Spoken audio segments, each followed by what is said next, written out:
নমস্কার শ্রোতা বন্ধুরা, আপনারা শুনছেন রেডিও সুন্দরবন 91.2 FM। আজকের সংবাদ, টাকির ১ নম্বর ওয়ার্ড থেকে ১৬ নম্বর ওয়ার্ডের রাস্তার বেহাল দশা। জায়গায় জায়গায় জল জমে ভাঙা রাস্তায় যাতায়াত করতে পারছেন না সাধারণ মানুষ।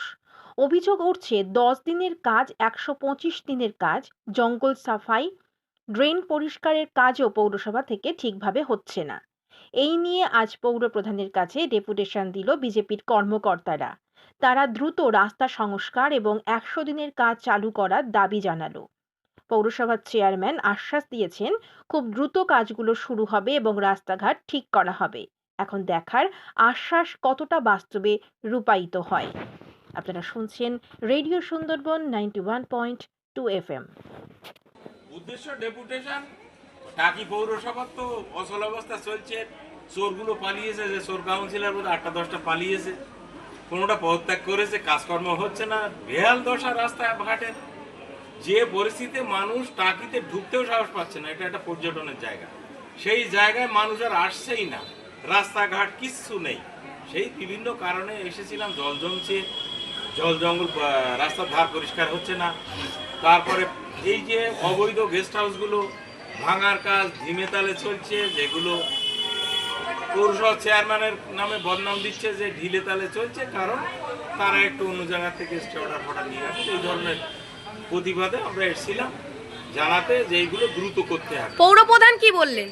পৌরপ্রধান আশ্বাস দিয়েছেন এমার্জেন্সি ফান্ডের কিছু টাকা ব্যয় করবেন, আপাতত চলার মতো, হাঁটা চলার মতো রাস্তা যাতে থাকে, বজায় থাকে, এমার্জেন্সি ফান্ড থেকে কিছু টাকা খরচ করবেন।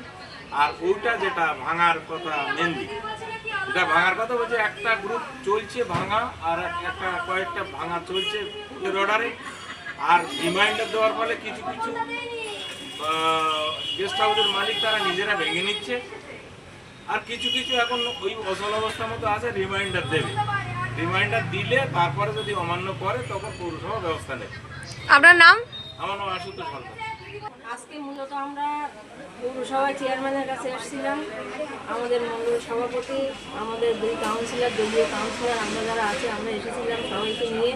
এসে একটা জিনিস আমরা চেয়ারম্যানকে বললাম যে রাস্তাঘাটের যে বেহাল দশা, যেখানে বড় বড় গর্ত, মানে কি পুকুর এখন রাস্তায়, সমুদ্রের মতো রাস্তা হয়ে গেছে, এখন ধান চাষ হচ্ছে রাস্তার উপরে। আমরা বললাম যে আপনারা এই মুহূর্তে অন্তত ঝামা ব্যাটস ফেলে আপনারা সেই রাস্তাটা ঠিক করে দিন, তাহলে যে জনগণের যে কোনো মুহূর্তে অ্যাক্সিডেন্ট হচ্ছে, কোনো বাচ্চারা স্কুল যেতে পারছে না।